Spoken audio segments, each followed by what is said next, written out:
عزیز طلباء و طالبات، السلام علیکم۔ ہمارا آج کا موضوع ہے نظم کل نفس ذائقۃ الموت، جس کے شاعر ہیں نذیر اکبر آبادی۔ نذیر اکبر آبادی کو ہم عوامی شاعر کی حیثیت سے بھی جانتے ہیں۔ نذیر اکبر آبادی نے زیادہ تر نظمیں کہیں اور ان کی نظموں کے موضوعات جو ہیں وہ عوام سے تعلق رکھتے ہیں۔ ان کی مشہور نظم بنجارہ نامہ ہے۔ بنجارہ نامہ، آدمی نامہ، ہنس نامہ، پیسہ نامہ،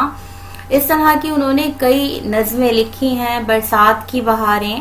اسرار قدرت اور بے شمار ایسی نظمیں ہیں جو عوام میں بے انتہا مقبول ہیں۔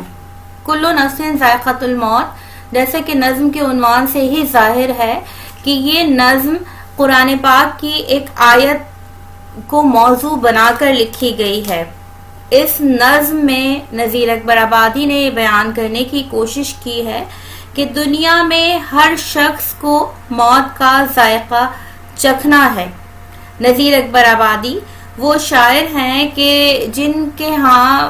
مترادف الفاظ کا استعمال جو ہے وہ بے تحاشا نظر آتا ہے، اور وہ اپنی نظموں میں ٹیپ کے مصرے کا استعمال بھی کرتے ہیں۔ ٹیپ کے مصرے سے مراد وہ مصرع ہے جو کسی نظم میں بار بار دہرایا جاتا ہے، مثلا جیتا رہا نہ کوئی ہر ایک آ کے مر گیا، یا پھر سب ٹھاٹ پڑا رہ جاوے گا جب لاد چلے گا بنجارہ۔ یہاں میں کل نفس ذائقۃ الموت کے مختلف بند پڑھا کے اس کی آپ کو تھوڑی بہت تشریح جو ہے وہ بتاؤں گی۔ عام طور پر امتحان میں اس نظم کا خلاصہ دیا جاتا ہے تاکہ طلبہ آسانی کے ساتھ اس خلاصے کو ضبط تحریر میں لا سکیں۔ اس نظم کا پہلا بند ہے: دنیا میں اپنا جی کوئی بہلا کے مر گیا، دل تنگیوں سے اور کوئی اکتا کے مر گیا، عاقل تھا وہ تو آپ کو سمجھا کے مر گیا، بے عقل چھاتی پیٹ کے گھبرا کے مر گیا، دکھ پا کے مر گیا کوئی سکھ پا کے مر گیا، جیتا رہا نہ کوئی ہر ایک آ کے مر گیا۔ اس بند میں نذیر اکبر آبادی کا کہنا یہ ہے کہ دنیا میں بے شمار لوگ آتے ہیں،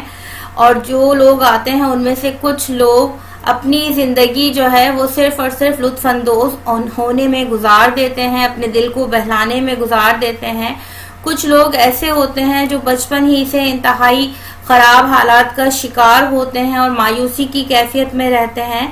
تو وہ لوگ بھی موت کا شکار ہو جاتے ہیں، اور جو لوگ ہر وقت اپنے دل کو بہلاتے رہتے ہیں وہ لوگ بھی موت کا شکار ہو جاتے ہیں۔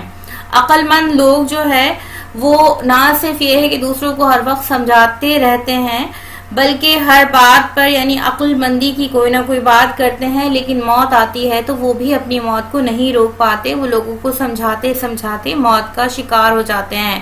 اور بے عقل لوگ جو ہیں وہ کہتے ہیں ہائے میں کیا کروں، ہائے میں کیا کروں، ان کی پوری زندگی جو ہے وہ اسی طرح ہائے ہائے کرنے میں گزر جاتی ہے، اور وہ بھی موت کا شکار ہو جاتے ہیں۔ دنیا میں کچھ لوگوں کو بے انتہا دکھ ملتے ہیں اور کچھ لوگوں کو بے انتہا خوشیاں ملتی ہیں، لیکن وہ دکھ ملنے والے لوگ یا دکھی لوگ یا بے انتہا خوش رہنے والے لوگ دونوں کو ایک وقت موت کا سامنا کرنا پڑتا ہے۔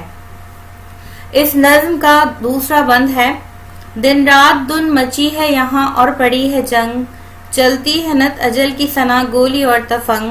جس کا قدم بڑھا وہ موا وہیں بے درنگ، جو جی چھپا کے بھاگا تو اس کا ہوا یہ رنگ، وہ بھاگتے میں تیغ و تبر کھا کے مر گیا،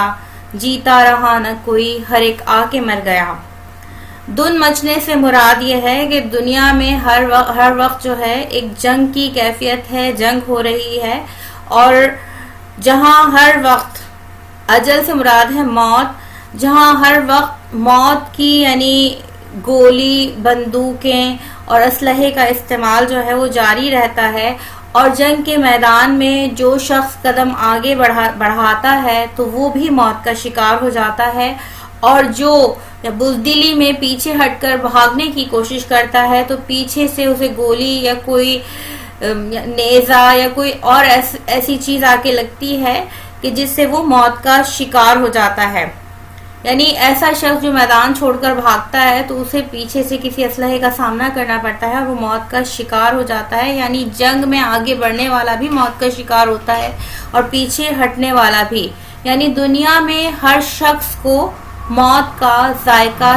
چکھنا ہے، ہر نفس کو موت کا ذائقہ چکھنا ہے. پڑھ کر نماز کوئی رہا پاک باوضو، کوئی شراب پی کے پھرا مست کو بکو. ناپاکی پاکی موت کے ٹھہری نہ روبرو، کوئی عبادتوں سے موا ہو کے سرخرو. ناپاک روسیا بھی پچھتا کے مر گیا، جیتا رہا نہ کوئی ہر ایک آ کے مر گیا. ہم میں سے کچھ لوگ بے انتہا پاک صاف رہتے ہیں، ہر وقت نمازیں پڑھتے ہیں، ہر وقت اللہ تعالیٰ کی عبادت کرتے ہیں، لیکن اس کے باوجود جب موت آتی ہے تو ایسے عبادت گزار لوگوں کو بھی اپنے ساتھ لے